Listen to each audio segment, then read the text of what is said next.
CM ಸಾಹೇಬರು ಡೆಲ್ಲಿಯಲ್ಲಿ 2 ದಿನ ಆಯ್ತು. ಅವ್ರು 2 ದಿನಗಳ ಕಾಲ ಇಲ್ಲಿ ಕುಂತ್ರೆ ಕರ್ನಾಟಕ ರಾಜ್ಯದಲ್ಲಿ ತೀವ್ರವಾದಂತ ಬರಗಾಲ ಇದ್ದಂತ ಟೈಮಲ್ಲಿ ಅಲ್ಲಿದ್ದಂತ ರೈತರ ಸಮಸ್ಯೆಗಳನ್ನು ಕೇಳಬೇಕಾಯಿತು ಮುಖ್ಯಮಂತ್ರಿಗಳು.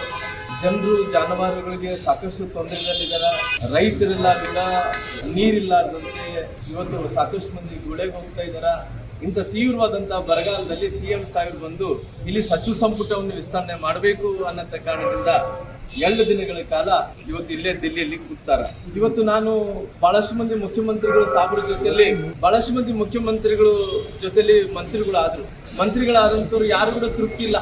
ಒಂದ್ ಕಡೆ ನಾನು ನೋಡ್ತಾ ಇದ್ದೆ, ಜಲಸಂಪನ್ಮೂಲ ಸಚಿವರು ರಾಮಲಿಂಗಾರೆಡ್ಡಿ ಅವರು ಖಾತೆ ನನಗೆ ಬೇಕಿಲ್ಲ ಅನ್ನೋಂಥದ್ದು ಕೂಡ ಅವ್ರು ಹೇಳಿದ್ರು. ನೋಡಿ, ಇಂಥ ಜ್ವಲಂತ ಸಮಸ್ಯೆ ಸಂದರ್ಭದಲ್ಲಿ ಕೂಡ ನಮ್ಮ ಜಲಸಂಪನ್ಮೂಲ ಸಚಿವರಾದಂಥ ರಾಮಲಿಂಗಾರೆಡ್ಡಿ ಅವರು ನನಗೆ ತೃಪ್ತಿ ಇಲ್ಲ, ಆ ಖಾತೆ ಬೇಡ ಅನ್ನಂತ ಮಾತನ್ನು ಕೂಡ ಹೇಳಿದ್ರು. ಒಂದ್ ಕಡೆ ಬೆಂಗಳೂರಲ್ಲಿ ಹೋದ್ರೆ ಕೃಷ್ಣ ಬೈರೇಗೌಡರು ನಮಗ್ ಕೂಡ ಆ ಖಾತೆ ಬೇಕಿಲ್ಲ ಅನ್ನಂತ ಮಾತು ಕೃಷ್ಣ ಬೈರೇಗೌಡರು ಕೂಡ ಹೇಳಿದ್ರು. ನಂತರ ಇಬ್ರಂತೀರ ಇನ್ನೊಬ್ರು KH ಮುನಿಯಪ್ಪ ಅವರು ನನಗೆ ಈ ಖಾತೆ ಬೇಕಿಲ್ಲ ಅಂತ ಹೇಳಿದ್ರು. ಜೊತೆಲಿ ಪರಮೇಶ್ವರ್ ಕೂಡ ನನಗೆ ಒಂದು ನೋವಾಗಿದೆ ಅನ್ನಂತ ಮಾತನ್ನು ಕೂಡ ಪರಮೇಶ್ವರ್ ಕೂಡ ಹೇಳಿದ್ರು. ಜೊತೆಲಿ ಇವತ್ತು ಸಚಿವ ಸಂಪುಟದಲ್ಲಿರುವಂತ ಎಲ್ಲ ಸಚಿವರು ಎಲ್ಲರೂ ಕೂಡ ನಮಗೆ ಎಂತ ಪರಿಸ್ಥಿತಿಯಲ್ಲೂ ಕೂಡ ಈ ಸಚಿವ ಸ್ಥಾನ ಬೇಡ, ಬೇರೆ ಖಾತೆ ಬದಲಾವಣೆ ಮಾಡ್ರಿ ಅಂತೇಳಿ ಬಹಳಷ್ಟು ಒತ್ತಾಯವನ್ನು ಮಾಡಿದ್ರು. ಮಾಧ್ಯಮಗಳ ಜೊತೆಲಿ ಕೂಡ ಬಂದ್ರು. ಈಗ ಇವಾಗ ಹೊಸದಾಗಿ ಇವತ್ತು ಮತ್ತೆ ಮಂತ್ರಿ ಮಂಡಳ ಮಾಡಬೇಕಂತೇಳಿ ಕೂಡ ಸರ್ಕಾರ ಮುಖ್ಯಮಂತ್ರಿಗಳು ಹೊರಟಿದ್ದಾರೆ. ಇನ್ನು ಅವಕಾಶ ಸಿಕ್ಕಂತವ್ರು ಎಷ್ಟು ಗಲಾಟೆ ಮಾಡ್ತಾರೋ ಗೊತ್ತಿಲ್ಲ. ಅವಕಾಶ ಸಿಕ್ಕಂತವ್ರನ್ನ ನಮ್ಗೆ ಖುಷಿ ಪಡ್ತಾರ, ಅವಕಾಶ ಸಿಗ್ಲಾರ್ದಂತೆಲ್ಲ ಕೂಡ ಗಲಾಟೆ ಮಾಡ್ತಾರ. ಈ ಗಲಾಟೆಯಲ್ಲಿ 1 ತಿಂಗಳು ಹೋಗ್ಬಿಡ್ತದೆ. ಇವಾಗ ಇವ್ರು ಹೋಗಿ ಮತ್ತೆ ಈ ಹೈಕಮಾಂಡ್ ಹತ್ರ ರಾಹುಲ್ ಗಾಂಧಿ ಹತ್ರ ಮಾತಾಡ್ಬೇಕು. ರಾಹುಲ್ ಗಾಂಧಿ ಹತ್ರ ಮಾತಾಡಿದ ನಂತರ ಮತ್ತೆ ಅಲ್ಲಿ ಯಾರ್ಯಾರಿಗೂ ಸ್ಥಾನ ಸಿಗುತ್ತೆ ಅವರೆಲ್ಲರೂ ಕೂಡ ಸಮಾಧಾನ ಆಗ್ತಾರ. ಯಾರ್ಯಾರಿಗೆ ಅವ್ರಿಗೆ ಅವಕಾಶ ಸಿಗಲ್ಲ ಅವರೆಲ್ಲರೂ ಕೂಡ ಗಲಾಟೆಗಳು ಪ್ರಾರಂಭ ಮಾಡ್ತಾರೆ. ಮತ್ತೆ 1 ತಿಂಗಳು ಹೋಗುತ್ತೆ. ಇವತ್ತು ಬರ ಅಧ್ಯಯನ ಮಾಡ್ಬೇಕಂದೇಳಿ ಯಾರು ಯೋಚನೆಯನ್ನು ಮಾಡ್ತಾ ಇದಾರ?